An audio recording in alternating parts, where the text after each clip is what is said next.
खेती विद नवीनता वाले साडे यूट्यूब चैनल ते स्वागत है।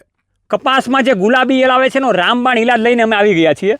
તો સોશિયલ મીડિયાના મારફતથી તમે ઘણા બધા વિડીયો જોયેલા છે કે ભાઈ ગુલાબી ઈયળ માટે એક ટ્યુબ આવેલી છે। આ ટ્યુબનું નામ છે ક્રેમિડ PBW નામની ટ્યુબ। તો એ ટ્યુબ અત્યારે આપણે જે ખેડૂત લગાડવાના છે, જે પહેલો ડોઝ લગાડવાના છે, ત્યાં સ્થળ ઉપર આપણે આવીને પહોંચી ગયા છીએ।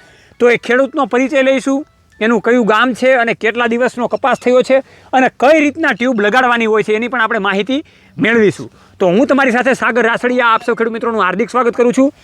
ખેડૂત છે તો જગત છે, એવા હેતુથી અવારનવાર ટેકનોલોજીકલ ડિજિટલ ખેતીવાડીની માહિતી આપણે મેળવતા રહીએ છીએ। તો એ જ હિસાબથી જે ગુલાબી ઈયળ માટે રામબાણ ઇલાજની જે ટ્યુબ છે એની આપણે વાતચીત કરીએ। તો આજે ખેડૂત અત્યારે ડોઝ લગાડવાના છે, એની પાસેથી આપણે એનો પહેલાં પરિચય લઈએ અને પછી આપણે ડોઝની શરૂઆત કરીએ। તમારો પરિચય આપો।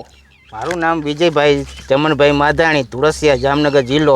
ઓકે, તો વિજયભાઈ, આ જે તમે કપાસ વાવેલો છે એ કપાસ કેટલા દિવસનો થયો છે? આ કપાસ થયો છે 50 દિવસનો થયો છે। ઓકે, હવે તો વિજયભાઈ આ ટ્યુબને ખોલો અને આપણે પહેલો ડોઝની શરૂઆત કરીએ।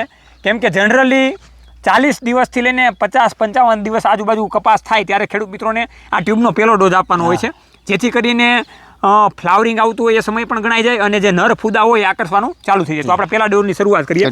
તો આ રીતની ખેડૂત મિત્રો ટ્યુબ આવે છે ક્રેમિડ PBW નામની, તમે જોઈ શકો છો।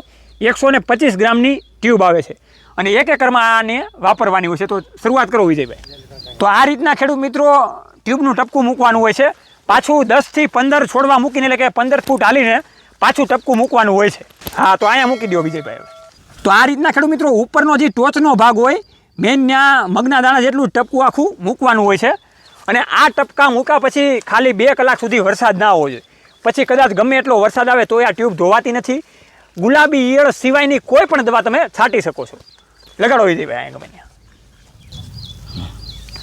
તો આમ જે લંબાઈ હોય આપણે ટપકા મૂકવાની, 2 જે ટપકા હોય એની વચ્ચેનું અંતર આપણે ગણીએ તો 15 ફૂટનું અંતર હોય છે। હવે બાજુની જે લાઈન હોય એમાં કઈ રીતનું અંતર હોય તો એમાં 4 થી 6 ફૂટ સુધીનું અંતર હોય છે। તો બાજુની જે લાઈન છે એમાં વિજયભાઈ આપણે ટપકું મૂકવાની શરૂઆત કરો। પહેલાં તમે મને એ જણાવો કે તમારે કેટલાની જાળીનું વાવેતર છે? 56ની જાળીનું વાવેતર છે આપણે। હવે બીજી એરમાં આપણે ચાલુ કરી છે મૂકવાનું। ઓકે, અને ખેડૂત મિત્રો જો બહુ ટૂંકા ગાળે વાવેતર હોય, એટલે કે 3 થી 4 ફૂટનું વાવેતર હોય તો એક સા મૂકવાનું હોય। હવે અહીંયા જે આપણે ટપકું લગાડેલું હતું, હવે એનાથી થોડુંક આગું, એટલે કે 2 અંતર વચ્ચે આવે, આ બસ ત્યાં લગાડી દો વિજયભાઈ।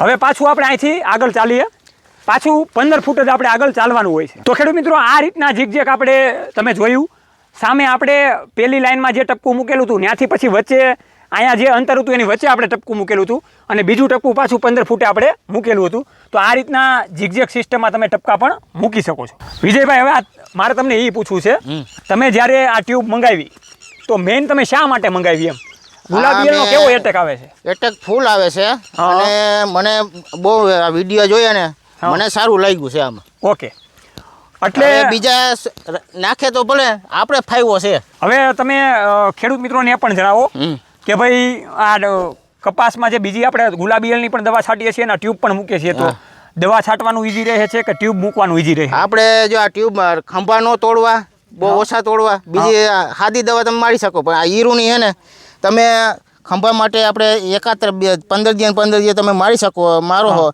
એના કરતાં ટ્યુબ મારવી સારી છે। ઓકે, તો વિજયભાઈ અત્યારે આજે આપણે ડોઝ આપી રહ્યા છીએ, અત્યારે પહેલો ડોઝ આપી રહ્યા છીએ। પહેલો ડોઝ આપ્યો છે। આની પછી તમને વિડીયામાં કેવી માહિતી મળી કે કેટલા દિવસ પછી બીજો ડોઝ આપવાનો હોય? આની દે આપણે તે પછી કંઈક મહિને દી હશે લગભગ।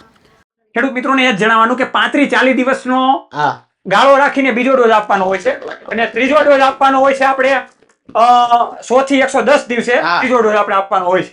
તો ખેડૂત મિત્રો, આ ધુળસિયા ગામના જે વિજયભાઈ જે ખેડૂત છે, પ્રગતિશીલ ખેડૂત છે, એટલા માટે એણે આ ક્રેમિડ PBW નામની જે કપાસમાં આવતી ગુલાબી ઈયળની ટ્યુબ વાપરવાની શરૂઆત કરેલી છે। તો તમે પણ આવી નવી ટેકનોલોજીને અપનાવો અને જે કપાસમાં ગુલાબી ઈયળના કારણે જે નુકસાન થાય છે, જે 1 વીઘા દીઠ વૈજ્ઞાનિકોનું એવું કહેવું છે કે ભાઈ 7 થી 8 મણનું નુકસાન થાય છે, તો એને આપણે આ સરસ મજાની ટેકનોલોજી દ્વારા બચાવી શકીએ। આનો ભાવતાલ જાણવા માટે ક્યાંથી મળશે, કઈ રીતના આનો ઓર્ડર કરવાનો રહેશે, એ માટે નીચેના જે કોન્ટેક્ટ નંબર છે કંપનીના, એમાં તમે ડાયરેક્ટ કોલ કરી શકો છો। અને બીજી વાત એ કે તમારે વધારે માહિતી જોતી છે, આ ખેડૂતે એટલે કે વિજયભાઈએ કઈ રીતના વાપરેલું છે એની માહિતી મેળવવા માટે વિજયભાઈનો પણ નંબર તમને નીચે આપવામાં આવેલો છે। તો એની સાથે પણ તમે વાર્તાલાપ કરી શકો છો.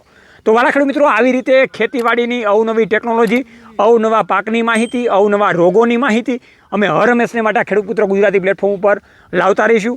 જોતા રહો હર હંમેશને માટે ખેડૂત પુત્ર ગુજરાતી, હંમેશા ખેડૂત મિત્રોની સાથે. अगर आप इस वीडियो को पसंद करते हैं तो कृपया इसे अपने साथियों को साझा करें और खेती से संबंधित जानकारी वाले वीडियो के लिए कृपया हमारे YouTube चैनल को सब्सक्राइब करें.